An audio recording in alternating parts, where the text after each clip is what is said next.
Olá, vamos falar um pouquinho de probabilidade e distribuição de probabilidade. Para isso, nós vamos utilizar nesse momento as tabelas Z, né, tabela da distribuição normal, e a tabela T de Student, que é a nossa segunda tabela. Nós temos visto falando muito da curva do coronavírus, né? A curva da disseminação da Covid, uma curva muito semelhante a essa. Essa é a curva da distribuição normal, ou é a curva da distribuição Tate Student? O que nós temos?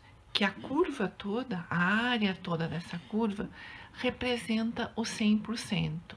Então, se a gente pensar em uma frequência, ela representa o 1, ela representa o inteiro. Se nós pensarmos em metade dela, cada lado da curva tem 50% das ocorrências, 50% das informações.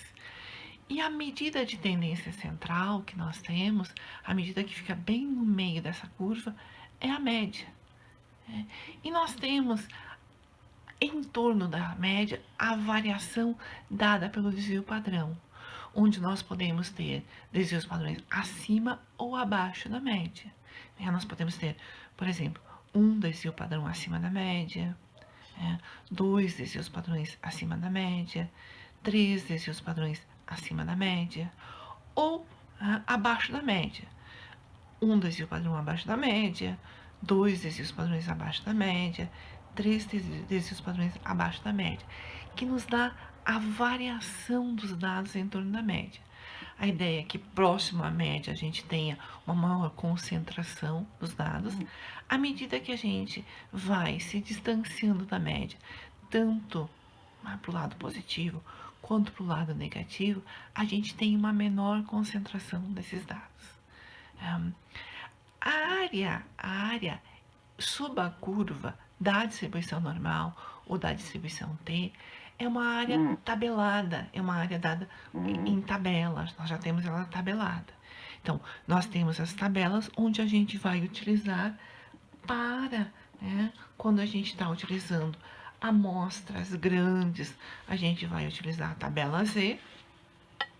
Por exemplo, aqui nós temos aqui, digamos, um N de 50, um N acima de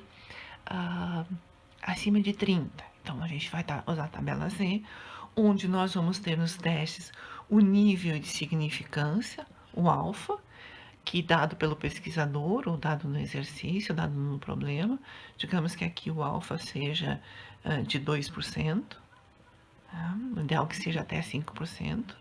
2% é a mesma coisa que 0,02, onde, dependendo do teste que a gente está fazendo, esse 2% ele pode ficar posicionado na ponta da direita, ou ele pode ficar posicionado na ponta da esquerda, ou ele pode ser posicionado metade para cada lado.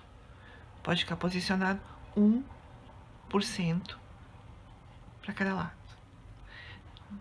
Então, nós vamos ter, quando lá nas hipóteses, lá no teste de hipóteses, nós tivermos que lá no nosso H1 a gente estiver testando o maior, vai ficar posicionado na ponta da direita. Se lá no nosso H1 a gente estiver testando o menor, vai ficar posicionado na ponta da esquerda. Se lá no H1 a gente estiver testando que existe diferença entre os dados, ele vai ser um teste bilateral, onde nós sempre vamos precisar determinar qual é o limite entre a região de aceitação e a região de rejeição, ou a região crítica do teste. A região maior é sempre a região de aceitação, a região do nível de significância é sempre a região de rejeição, ou a região crítica. Então, nós vamos ter uma dessas três curvas no nosso teste estatístico, e nós vamos determinar qual delas a gente vai utilizar.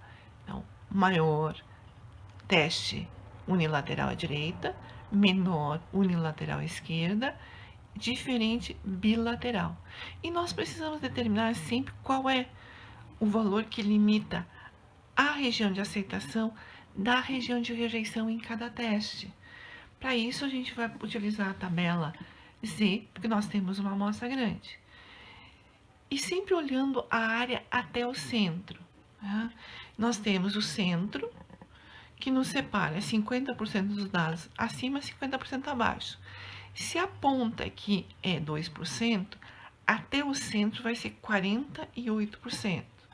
Aí nós vamos lá para a tabela Z e nós vamos procurar o valor mais próximo de 48%, que é o 47,98. Ele corresponde ao 2,05. Então, a gente vai dizer assim, se nós temos que a ponta é 2%, até o centro 48%, então o valor que corresponde aqui ao limite entre a região de aceitação e a região de rejeição é o 2,05, positivo, porque ele está acima da média. Está 2,05 desvios padrões acima da média.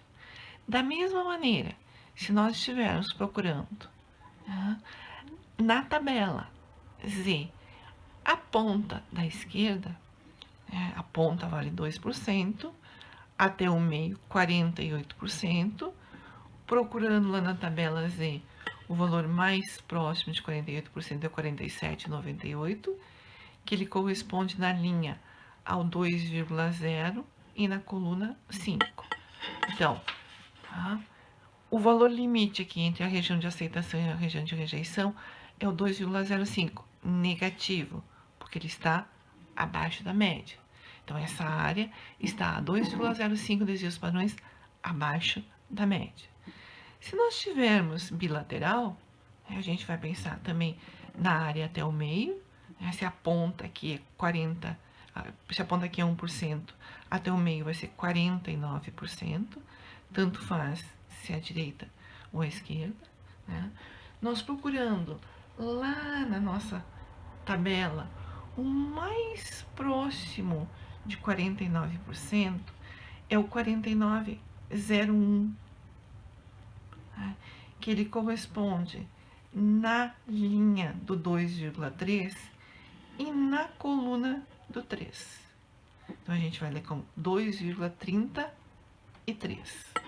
Então, nós vamos ter aqui que o limite entre a região de aceitação e a região de rejeição vai ser 2,33 desvios padrões acima da média e 2,33 desvios padrões abaixo da média. Então, nós vamos ter o limite entre a região de aceitação e a região de rejeição, o menos 2,33 e o mais 2,33. Então, a região de aceitação é essa região entre esses dois valores. Aqui é a região acima, a região de aceitação é a região acima do menos 2,05, e aqui a região de aceitação é a região abaixo do menos 2,05.